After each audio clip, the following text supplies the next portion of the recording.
On mute right there. Go ahead. Hey, assalamu alaikum, everybody. Inshallah, I'm gonna start very, very soon. Just gonna set up real quick and maybe a couple more minutes because you know everybody likes to be fashionably late. Why are you in space? Bro, what do you mean? I live in space. Oh, okay. This whole halaqa is gonna be about space. Nobody told you? There you go. Guess not. Wait, what'd you say? I said this whole halaqa is gonna be about space. Nobody told you? No, no one told me. Wow. I don't know. Wow. I want to see what's on. The whole halaqa is called astronomy. Maybe I'll hop off right now. My favorite. I want Hajar's face on.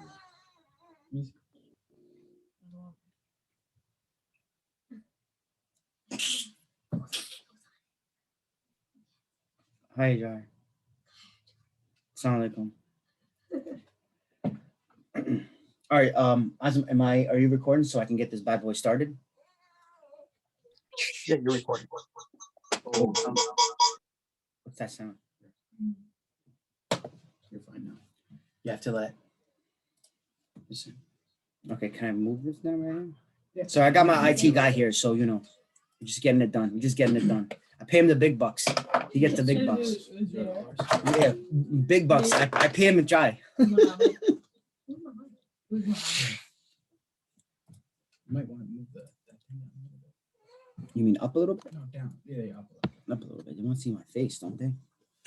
Yeah. You guys see the. Okay, good. Exactly where I want to be. Once again, assalamu alaikum, everybody. I am apparently filling in for the guy that we all love, Brother Faraz. You know, he had to take his PTO day, so he kind of asked me to fill in. And that's what I'm going to start with you guys today. So my halaqa, inshallah, is going to be a little bit different. You know, most of you guys know me, so it's no surprise it's going to be a little bit different. I'm going to have two sections to it. There'll be two different parts. The first part will kind of be like the foundation setting up, and it'll kind of be a personal story as well.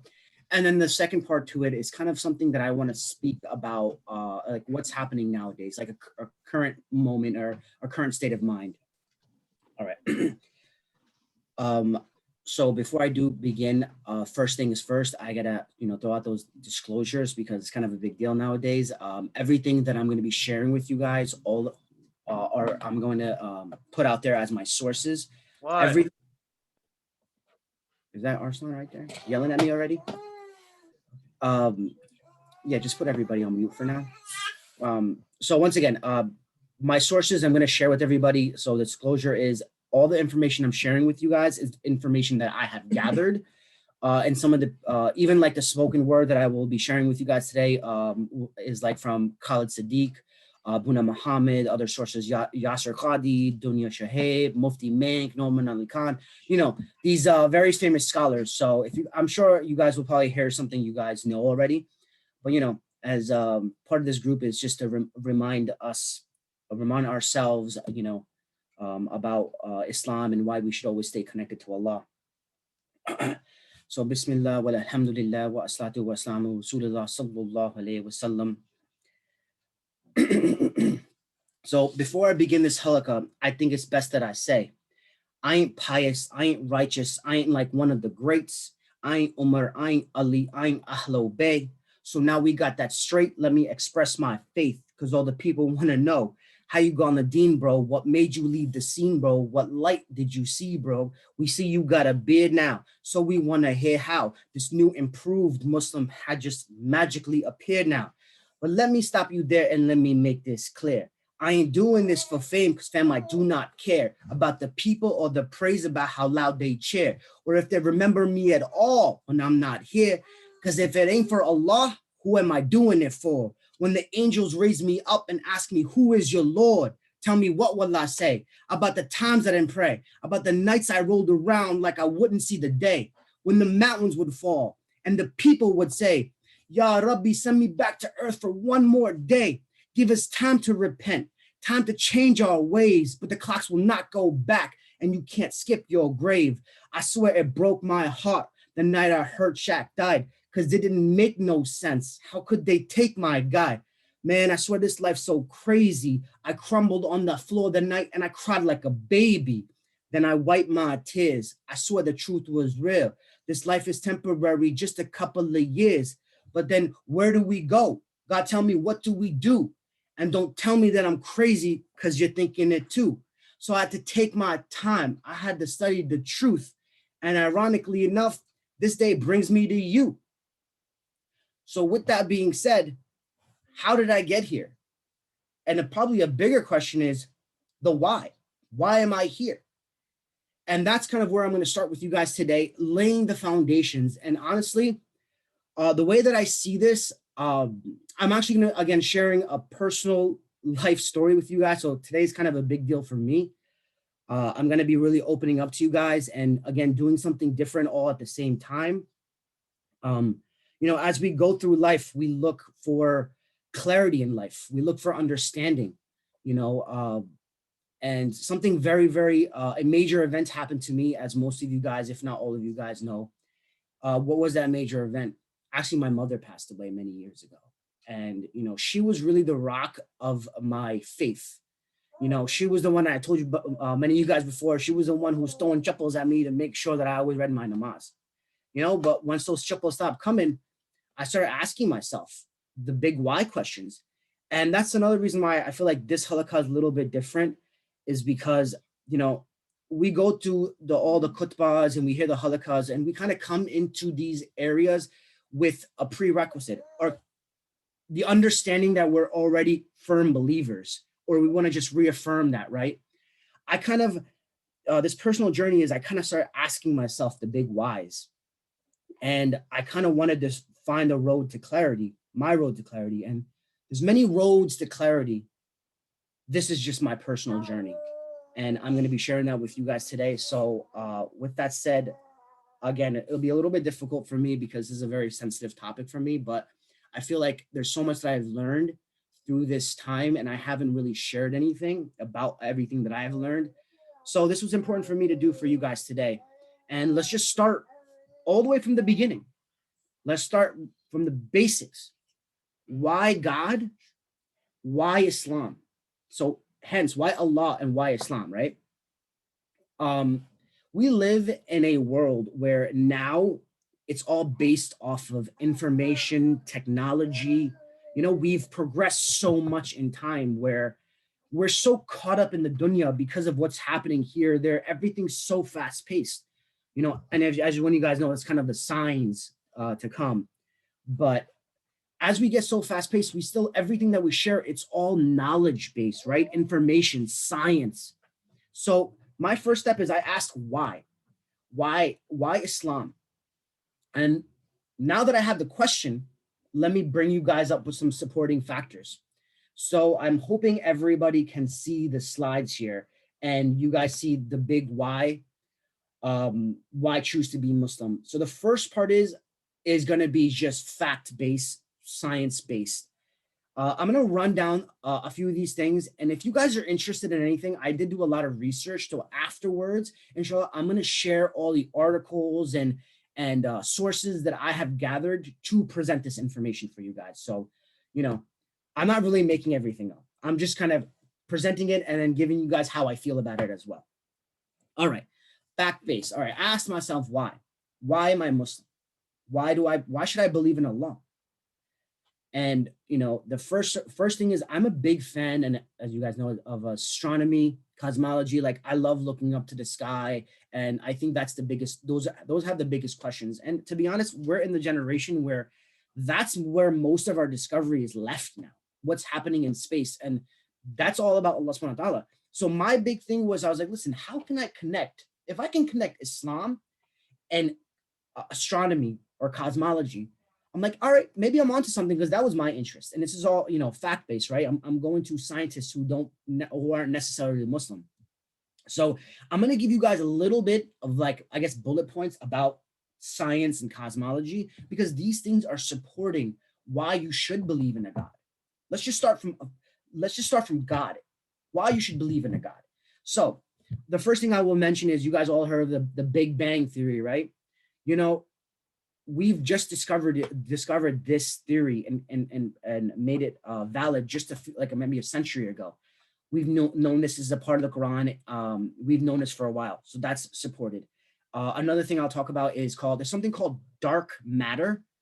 Dark matter pretty much is about 85 to like 95% of the universe that we don't know what it is. We don't know anything about it. Even now, those are one of the biggest questions. Dark matter is one of the biggest questions. Another big question, and actually dark matter, there's something they've called the God particle. And I'm going to share this stuff with you. I just find it interesting because it supports, the basic belief of why there is a God. The other thing is the black holes. There's so much mysteries around it, and actually, the cool thing about that's kind of like a time travel. It's Allah's time travel machine, and we could talk about that later when I see you guys face to face. Another thing is the creation of the moon. How the Earth is in something called the Goldilocks zone. The Goldilocks zone pretty much means that if we were any closer to the sun, or if we're any further from the sun, we would either burn to death or we would freeze to death. But we're in the perfect spot for us to make everything relevant. Surah Rahman says it all Alhamdulillah, about the stars and stuff. How is that? Can we mute something like that?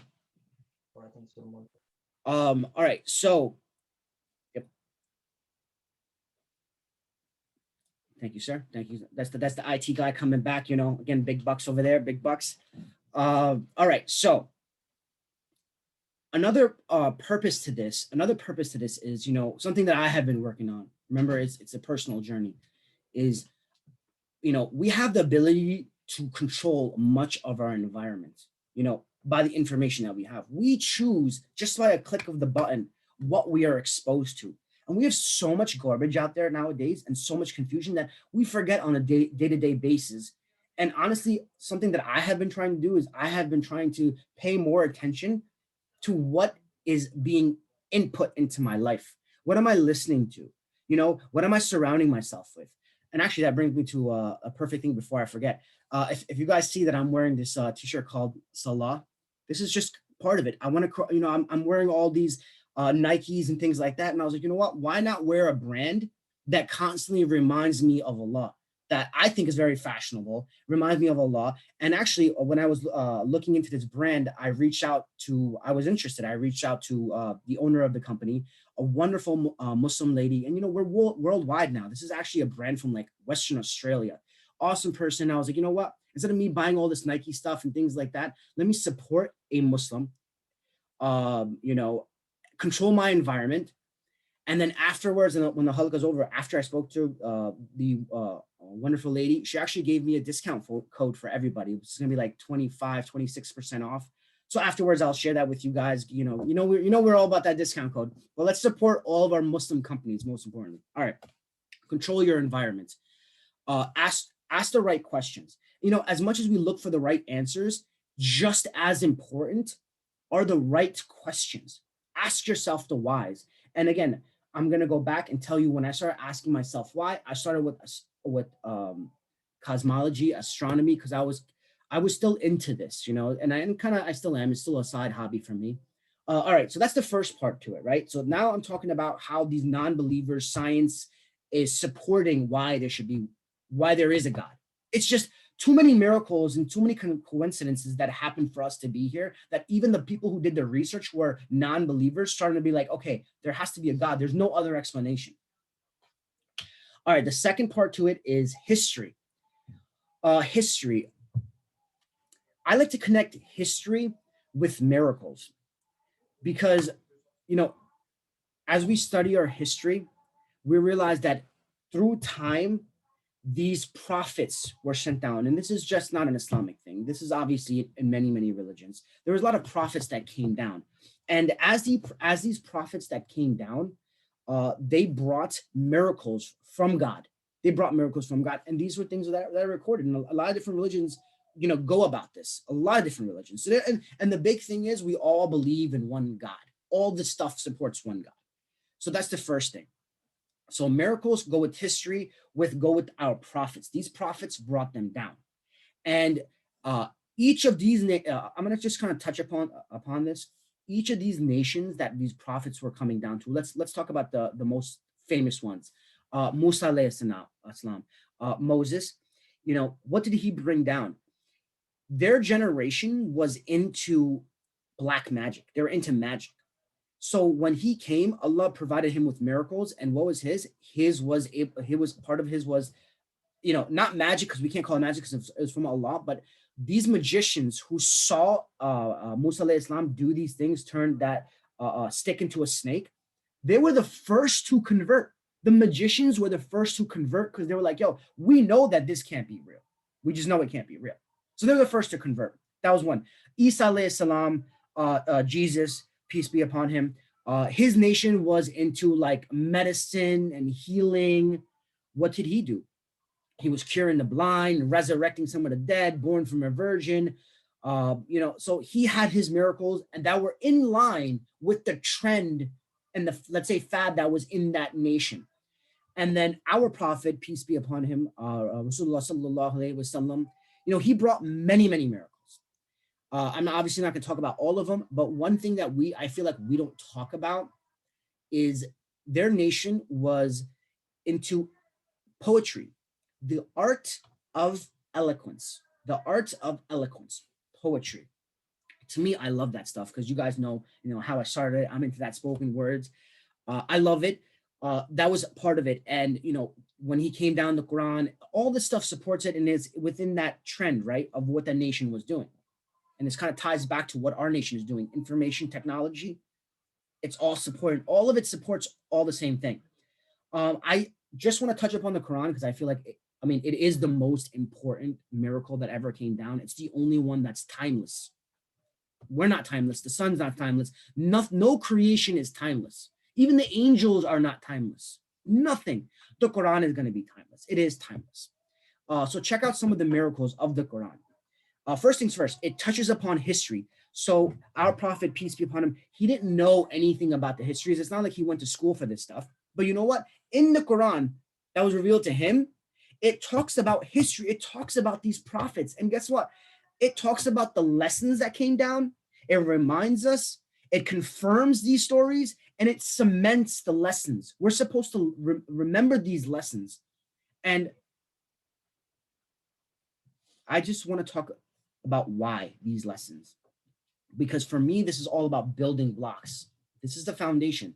Why is going to build all these things, right? So why do these lessons come down? And actually a big question that I had, and a personal thing, was I always asked, if Islam is the truth, then why didn't Islam come first? Why were there other religions that came down first? I don't know about you guys, but I feel like that's a valid question. If Islam is the truth, why wasn't Islam the first religion that came down? And these are questions that I don't feel like have been answered in my lifetime, or from the halaqas and the khutbahs that I go to. I don't feel like they touch upon this. Why? Why was Islam? So I actually did some research and I found out, and it all makes sense, right? Building blocks. When you try to become a doctor, you want to become a doctor, you gotta go through levels of schooling. You got to take different tests in life for you to become that high-end doctor. You don't just go and take the medical exam. You got to take many tests before that. And that all makes sense here. Even when Islam first started, they didn't ban alcohol right away. We're just the type of humans we are. We kind of need things to be put together piece by piece by piece for us to have the ultimate goal. And you know what? Alhamdulillah, we are there now. So all those religions that came down, they were coming down to help us prepare and get ready for where we are now. So all those lessons, and I highly recommend, a part of this halaqah is going to be, you guys go in and listen to the stories, because every story has a life lesson. Patience. There's so many life lessons about how to deal with your family members, how to deal with people. There's so many lessons, and that's a part of it. That's how you build your character. That's how you build who you are. And it's all provided to us. And that's what we all need to kind of go back. And feel free to reach out to me, because that's what I'm personally doing right now, is I'm going and learning all these things, because not everybody was privileged enough to go to Sunday school, go to Islamic school. And even if we did, not everybody loved that stuff. And maybe it wasn't the right time. Maybe we were too young for that stuff and we needed to mature ourselves. And now is the time. Now we have the time. And you know what? One click away. You just check your sources. That's the most important thing, right? You're one click away from all the answers that you need. And what does this do? This builds clarity to life. Everybody has a different journey. Everybody has a different road. It's your time to find yours, and this is how you can do it. And that's part of why I wanted to reach out to everybody and do this halaqa. Is I want to share my journey and let you know how to do this and what I did. I'm going to close up with the Quran in a second, because I just obviously love it. I'm sure as much as you guys do. You know, there's also ethical lessons in the Quran, and that's Surah Nisa. I know that's one of them. I'm sure there's more Surah Nisa about, you know, law and the teaching of the rights on somebody who's, you know, inferior to you at the time. There's scientific, the embryo seeds not mixing, the sun and the moon having their own rotation. There's a verbal effect, which is like when people who are non-Muslim, they hear the Quran and they're just like, subhanAllah, like they're like, wow, what is this? You know, it has a soothing effect. That's another miracle.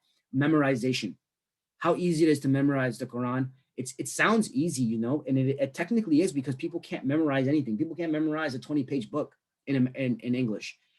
You know, this has 600 pages, 6,000 verses. And these are people who are memorizing it who don't even know what the meaning is.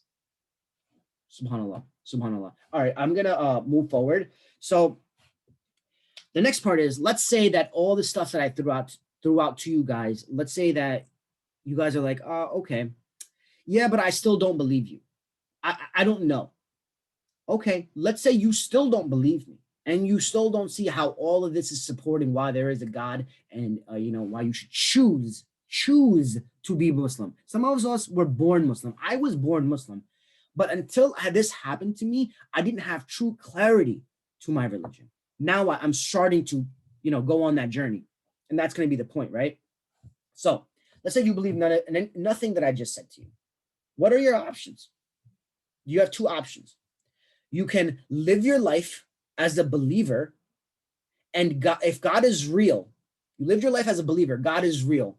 What did you gain and what did you lose? The other question is, you lived your life as a non-believer, God is real.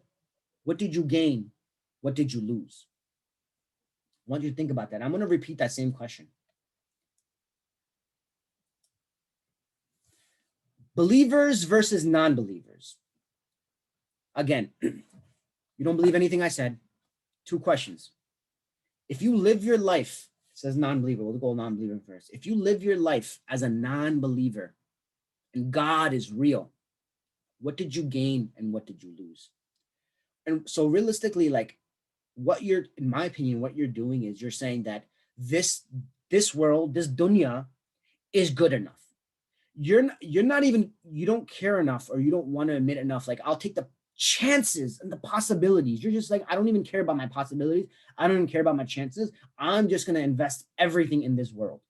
What do you get if you do that? Pretty much you get the treasures of this world.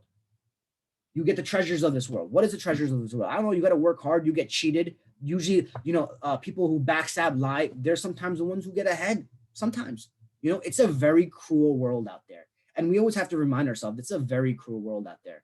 To the point that, let me ask you a question. When you were born, when everybody was born, do doctors say, oh, this baby came out smiling? This baby came out laughing? No. Guess what? The first sign is every baby that's born, they should come out crying. They come out crying to this world. And I think that's a phenomenal sign. So the other part to this is, let's say you're deciding and you're living as a non-believer. You're deciding like, okay, yo, eventually I'm going to have to take the stance and I'm going to have to ask myself why. The basic foundations, right? Let me ask you a question. How much time do you have left? You can have anywhere from a day, a minute to 100. How much do people live? You know, and literally you can go at any moment, to the point that Brother Frost spoke about this. He touched upon this. He said that we don't have time. All we have is now. So while you're pondering about is there a God and is not a God, and let's say that you decided already, right? The big point I'm going to touch upon this is you got to take action at the end of the day. You can't just be like, I believe. You have to do things that are in line with your belief. You have to, every day, you have to do things that are in line with your beliefs. Some believing is just not enough. But believing is a start, and it's just not enough. So how much time do you have left? I don't know. You tell me. And you know what? I'll be very, very blunt with you guys right now. I'm not guaranteed nothing. I don't have any children right now, and inshallah that I do. Maybe I'm not never get a chance to see them.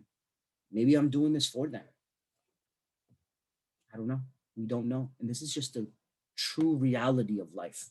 So what are you waiting for? All right, that's the ugly side to it. A non-believer, right? And by the way, you don't have time. Decide. Take action. Let's say you live as a believer. What do you gain and what do you lose? The first thing I want to mention is a lot of the things that we do in Islam are in line to be successful in this world. For example, praying your salah.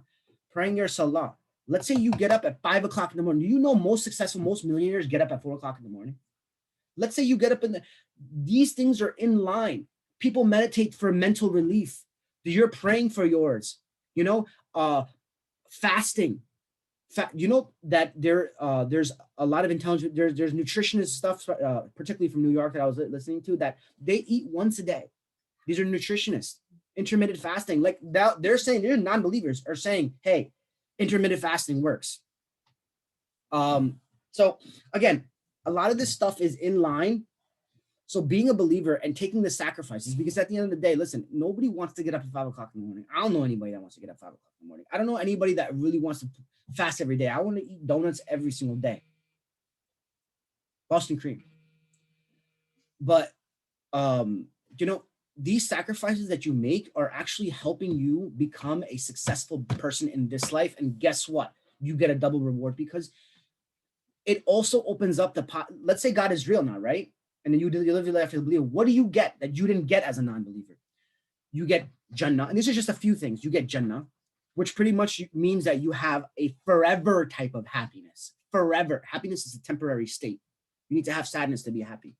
You get forever type of happiness. And we'll only know what that is later on in life, inshallah. To me, this is a big thing. Justice. Let's say as a non-believer, there's justice, and there's as a believer, there's justice. Listen, and I've mentioned this before. What about those people who committed a genocide and who did terrible things? How much justice can we get? Sending them to jail for their lifetime? Putting them on death row? You think that's good enough justice for what they've done? No, I don't think so. So it's going to be real justice, not just human justice that we can do. Allah is going to be the one, and he's going to have real justice. That's what I'm looking forward to, because there's a lot of cruelty in this world. We can only do our part to do the right things and support each other, do the right things.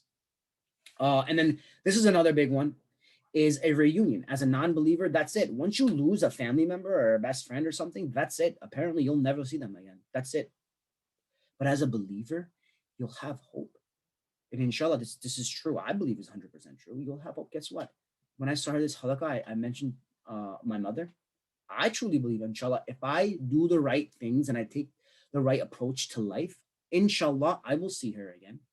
I'm very confident. As long as I can do the right things, I believe, inshallah, I will see her again. And that gives me so much hope. So much hope. Who wouldn't want that? All right. I can obviously keep going, as you guys know very well, but I'm going to kind of close this out because this was the foundation. And what the moral of this is, ask yourself the big questions. Why? If you're kind of on the fence, and a lot of people are from my experience, are on the fence because, they say, yeah, I believe in Allah. Yeah, I believe in these things, but you got to start doing things about it. You got to start, start with the basics, the foundations, the 5 pillars. Start with these things. Wherever it is on a daily basis, start taking actions. Ask why. Get your answers from the right sources. This is what this class is about too, right? We're here to support and provide that good environment. And I wanted to mention Frost since he's not here, because you know how he is. He doesn't like to be mentioned at all. So there's something that he's always said, and he's kind of said it as a smile to me, but it's kind of, after a while, it resonates in your head. He always says, live life, don't let life live you. Live life, don't let life live you. And I'm always like, man, it always makes me laugh. But you know what? I've been thinking about that for a long time. And I have a way to be more specific about it. And this is it. If you don't control your environment, someone else is going to control your environment. If you don't control your environment, someone else is going to control your environment. An environment is maybe the biggest factor of how you become who you are. I'm going to leave you with that, something to think about. And this is really just about, brainstorming and kind of just opening up the thought process and asking the right questions. So another part, the second part to this, as I mentioned, there's two parts, right? The second part to this is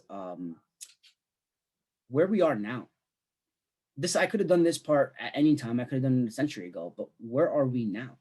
What's happening now? And I found this to be very, very relevant because we're in very unique times. I'm going to mention the biggest word everybody knows about: pandemic. We're still in a pandemic. This happens once a century, if that. And you know what, man? These are very, very, very unique times. And these are very, very difficult times. I'm sure we all have lost loved ones, which is insane to say. And I think it's one thing to lose them, but I think it's such an important thing that we're not able to be there for our loved ones. We're not able to be there for each other. And what that happens is you live a life of isolation. And there's so many of you guys that I haven't seen in such a long time. My own family members I haven't seen in such a long time. My cousins that I saw like every single weekend. So that to me is a very, very big deal. And what that happens is, which is the next part, is what is our state of mind? When we're in isolation, what happens to us? What is this pandemic causing? And it's not like we haven't been here before. There's a very big topic, and I kind of just want to bring mental and emotional health awareness. Mental, emotional health awareness. Because this is our state of mind. There's a lot of statistics out there, and I believe like 60% was already on antidepressants before that pandemic. Now we have so many bigger issues. And I just want to bring awareness because it's happening now. People are not talking to people. People are not, there's just so much isolation that we've never experienced this in our lives before. I feel it now. And I know a lot of people feel it too. And what does that cause? It causes depression. It causes anxiety.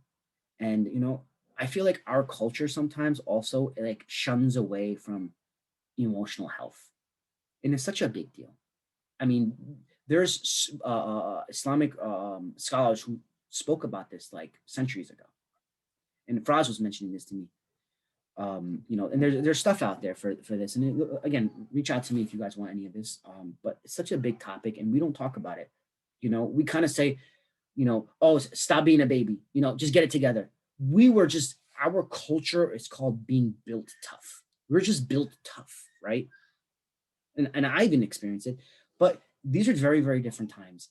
And we have to start taking the right approach, and we have to start having awareness to this.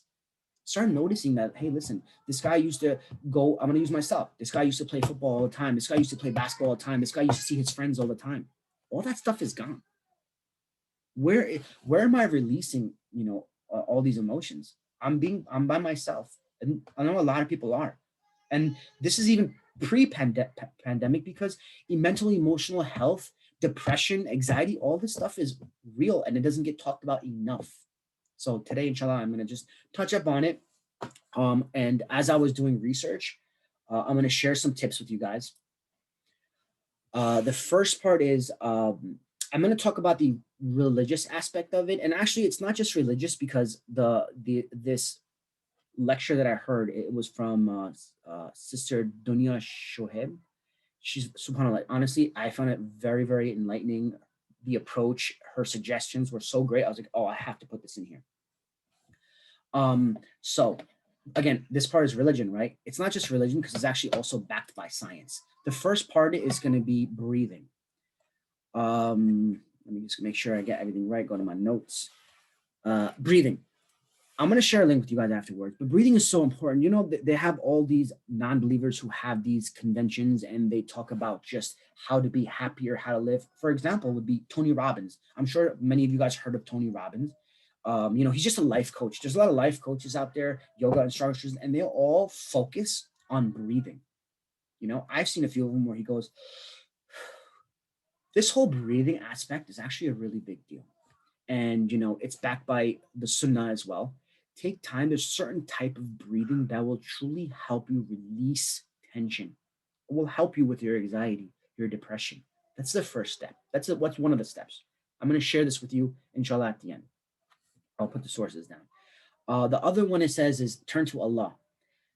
I think that the only thing is over here is like, this is a part of it. And what bothers me sometimes is like when you hear somebody, oh, they're in a depression, they're in mental health. The first thing, like old school aunts and uncles would be like, oh, you got to pray more.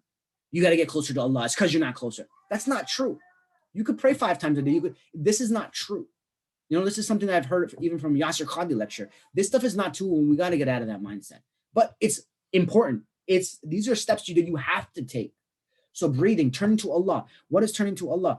It is praying your namaz, your salah, making dua, plenty of dua, and then reading the Quran. I told you about the miracles about this stuff. These are just the beginnings of it, right? But turning to Allah. And the next part is when it says remembering Allah, there's actually a specific part I want to mention here. And I'm just going to leave you with that specific part regarding remembering. Keep this in mind. As you're going through hard times, your sins are being erased, and if you're grateful, so as you're going through hard times, your sins are being erased because you're going through hard times. That's Allah's system. And then if you're grateful that you are going through this difficulty and Allah is with you, you're grateful, you remember Allah, your reward is also being multiplied. So you're in a double, triple win set system here. Just remember that as you're going through struggles and hard times, your sins are being erased. And if you're grateful, your rewards are being multiplied. Smile. Smile is a big thing. Smile is very contagious. Smile in Sunnah is considered charity. And there's a big psychological aspect. And this is supported by, statistics, science studies, because it's contagious. You go in and you smile. It's such a big factor. It actually affects mainly you and the people around you. So it's hard to smile, but smiling is such an important factor. Add this to your regimen. Add it. And then another thing is spending time. I know this is a little bit more difficult, but you're not living. Most of you guys are not living alone. And there's always help. Reach out. There's always help. But spend time with your loved ones. And inshallah, this will open soon. But spend time with your loved ones. We're social creatures. Just like the orca is the killer. We're social creatures. We're not created to be in isolation. We need to talk. We need to communicate. That's the way we were created. That's the way we were built. And this is supported. So spend time with your loved ones. And inshallah, things will open back up and we'll all start spending a lot more time together. But these are all steps. And I'm going to share this link with you guys, inshallah, afterwards. So as I was going through this, I came up with my personal thoughts as well. And this is what I believe. I believe that, you should do charity. A good way to forget your troubles is to help others out of theirs. A good way to forget your troubles is to help others out of theirs. That's from Bonnaa Muhammad. And I believe Will Smith had another one. He said, your life will become better by making other lives better. Charity. You'll be surprised. And you can't always give, but you could physically give. There's many different ways you can do charity. The next one is eating healthier. Listen, we kind of came up from a culture where it's all about fried food. That fried food is just a temporary feeling. And Bhai? Yes, sir. What's it called? I'm trying to join from my phone. It says please wait, the meeting host will let you soon. Oh, sorry about that. Let me see, brother. I believe there's other people who are trying to join as well too, I think. Oh, I'm sorry. I appreciate you telling me that, man. Yeah, I sent a lot of people to on my list. It sounds like a lot of people to join the meet. SubhanAllah, man. Allah reward you for that, man. I'm over here talking to myself, bro. I appreciate you. No, it's fine. I appreciate it though. Thank you. All right, I'm gonna put you on mute again. Please do that again. If I'm missing people, please let me know, man, because All right. appreciate you, brother.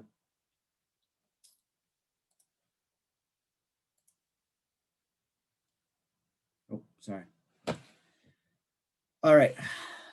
Thank you again, brother. Back to it. All right. So charity, we talked about charity. Eating healthier. It's a very, very big thing, man.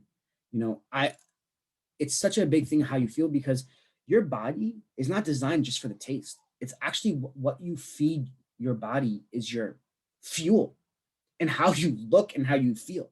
If you keep eating fried food, you're not going to feel great. I promise you, you will not feel great. But if you start eating healthier food, watch your mood change. Watch your mood change. Watch so much of your life change. And that goes right into the next part is workout. Work out for a little bit. Did you know that running and having blood flow releases endorphins? When you release endorphins, it's the chemical that releases happiness. Work out, release endorphins, release your happiness. This stuff is important.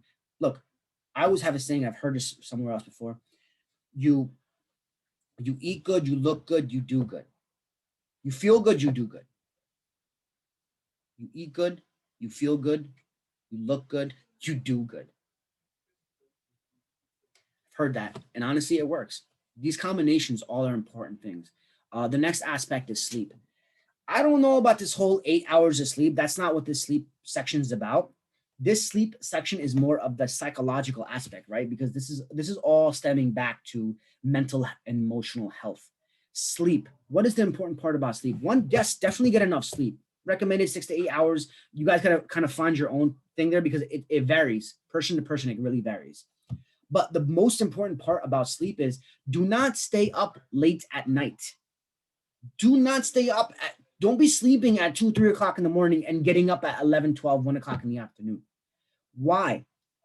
There are scientific proof, studies done that the sun, the beam of the sun that Allah created, you need to feel that. You need sunlight for the psychological aspect of you. Get up for Fajr, get up afterwards, stay up. Make sure you guys have enough daylight in your life. And this all stems back to our pandemic when we were all isolated. Nobody really went outside. You know, you went outside and it felt like the sun hit different. It was just a different aspect. So sleep, as in make sure you sleep on time, get up early. And you know what? And if you're like, oh, I can't go to sleep, I promise after a couple of days, you keep getting up at 5, 6 o'clock in the morning, 7 o'clock in the morning, even 8 o'clock. You keep getting up, the earlier you get up after a few days of no sleep, your body will naturally start getting tired at 10 o'clock. You'll start able to sleep. It takes a little bit of time to adjust your schedule, yes. But the importance of that sun hitting you is a psychological aspect. Make sure you get it. And the last step over here is the prescription aspect of it. And, you know, this is kind of a sensitive topic as well. I think all this stuff is. But I will give you how I feel about this, because I have done, you know, a little bit of research now. The first thing I will tell you is the environment that we live in, the community that we live in. Dude, these doctors, they're very quick to give out your prescriptions because guess what? It's a win for them and it's the easiest way. And our problem now is the people who are in mental and emotional health, let's say depression or anxiety, they're quick to take the pill because why? The easy way out. If you do what is easy, your life will be hard. If you do what is hard, your life will be easy. Don't take the easy way out right away. What I'm trying to say is make sure you go through all those other steps first. If you're losing and you're still not winning after all those other steps, your last resort should be prescriptions. And our problem is right now, our first resort is prescriptions. That's the big issue here. It's a short-term solution and there's side effects to it. Side effects could be worse than the actual problem. But the doctors and us, we're in line to be like, let me skip 1 through 9 and let me just go to prescription. That'll probably be easy. It's easier to pop a pill than to work out. It is. I guarantee it is. It's hard working out. It's hard eating healthy. It's much easier to just pop a pill and let's see my problem is solved. So prescription, it's not like it shouldn't be frowned upon, but it should be your last resort. It's an important one if you do everything else. And that stuff is important. You know, so with that said, you have to realize that there is a balance to everything. There's a balance to everything. And this is going to be a perfect example. You got to balance everything out. You can't be on one end of the extreme or the other end of the extreme. You can't just pop the pills and not do any of this work. You got to find your medium. And this is for you. This is for you guys to find your road to clarity. That road to clarity will lead you to peace and contentment, because life is not about the pursuit of happiness. We've heard that life is the pursuit of happiness. That's incorrect, because happiness is a temporary state of mind. Life is about the pursuit of peace, of contentment. And these are the first steps of how you guys should find your own path to clarity, to your own, which leads to contentment and peace.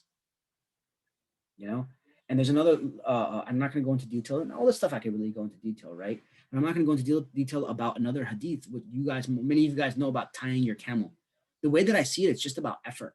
And I'll use a very quick example of tying your camel and balance of everything. Let's say I want to apply for a job. There's two extremes here. I can apply for a job and never say inshallah. Or I can not apply for the job and just say inshallah I will get it. The first thing is, you could have, because you applied for it, you didn't say inshallah, you can have the job and it can drive you nuts. The stress levels are real. It could drive you nuts. It could be the worst thing that you ever did because you didn't say inshallah. The other aspect is, how you expect to get a job if you just say, inshallah, I'm going to get a job, but not put in the work and apply for it. There's a balance to everything, you know, and these journeys, everybody has your own journey, man. You guys need to, inshallah, find your own. And I guess I'm just going to hit you guys with a recap, because I don't know about y'all, but my throat is getting dry, and I'm sure you guys are tired of hearing me. I know Sana's probably out there laughing, like, boy, you's right. If she's there today. All right, so just a quick recap. The foundations, the first part was starting with why. And once you find out these why, even if you don't find out these whys, you have to ask yourself, what is the difference of living this life as a believer and non-believer? And the first two sections, the most important thing is, once you get asked the right questions, you'll find the right answers. And that's what this group is about as well. And there's an action item here. Once you know what to do, and Allah will open your heart up. He'll open your vision. You'll see things differently. When you change the way that you look at things, the things you look at change. So take your time, do your research, reach out, because I'm still, in my journey as well.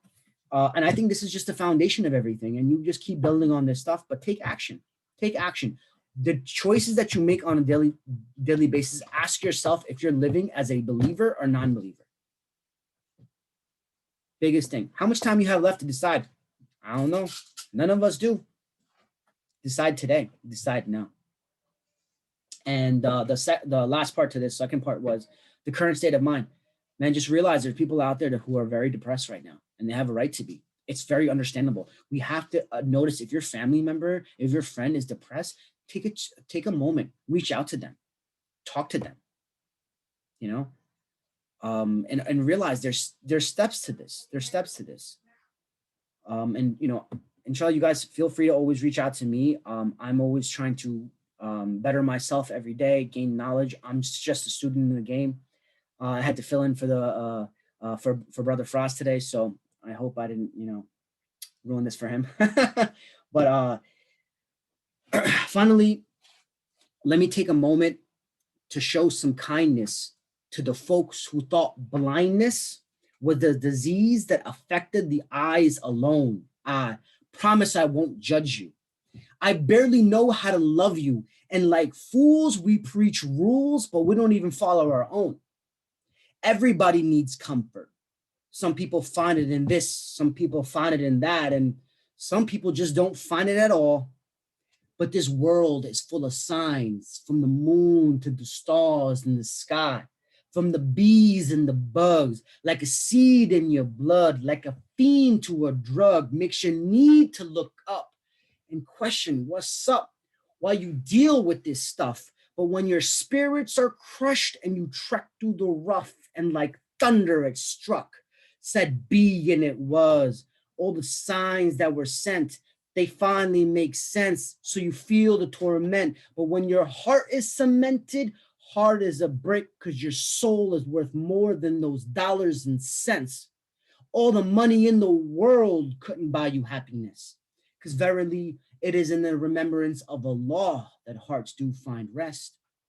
And do not get it confused. I'm not a scholar or a preacher.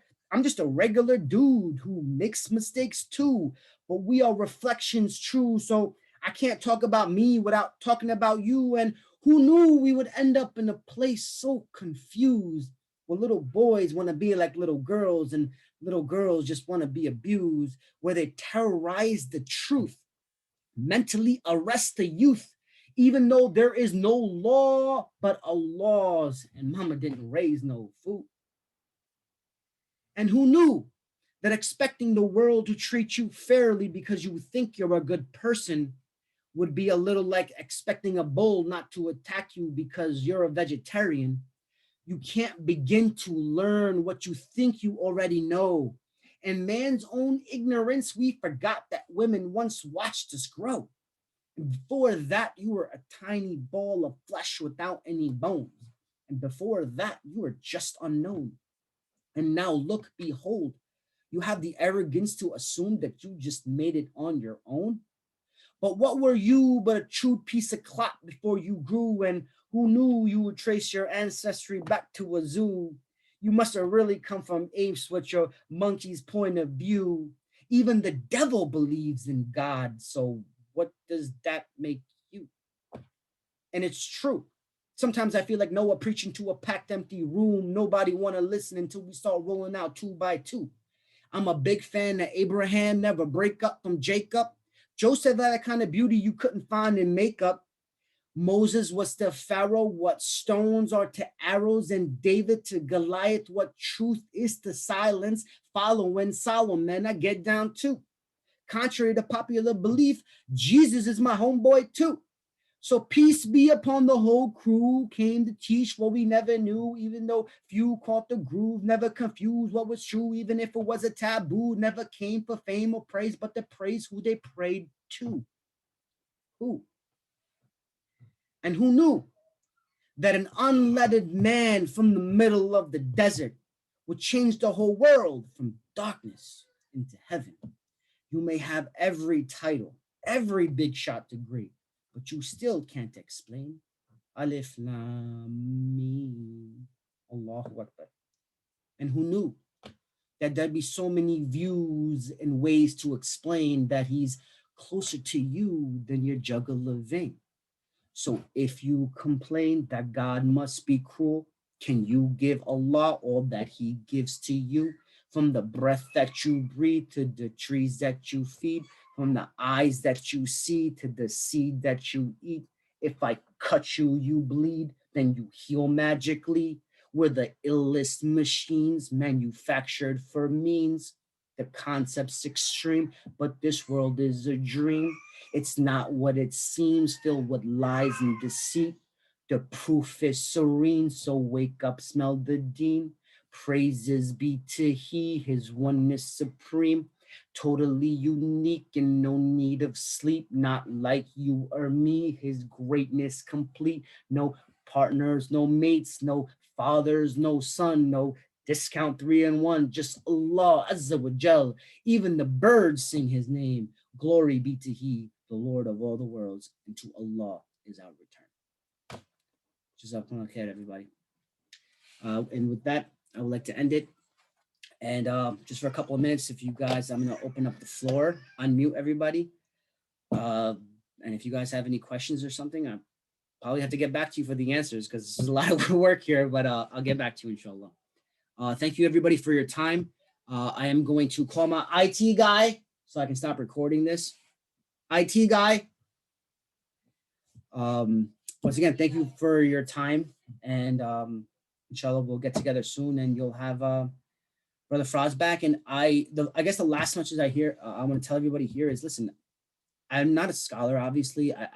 I'm going through a personal journey myself. I'm discovering things. But you know what? As I did this Halaqa, I realized it helped me fine tune. It helped me truly understand what I was doing. And it reminded me before you guys.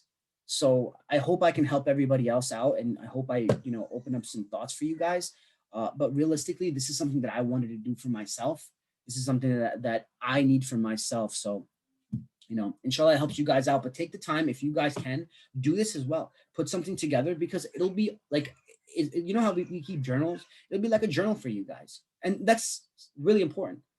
You know, this is my journal. Don't tell nobody, but this is my journal. All right, once again, man, everybody, thank you so much. Inshallah, I will see you guys soon. Thank you for taking time out and being here with me today. I hope you guys all enjoyed. Good job, Karam. Thank you guys. Thank you so much. No problem.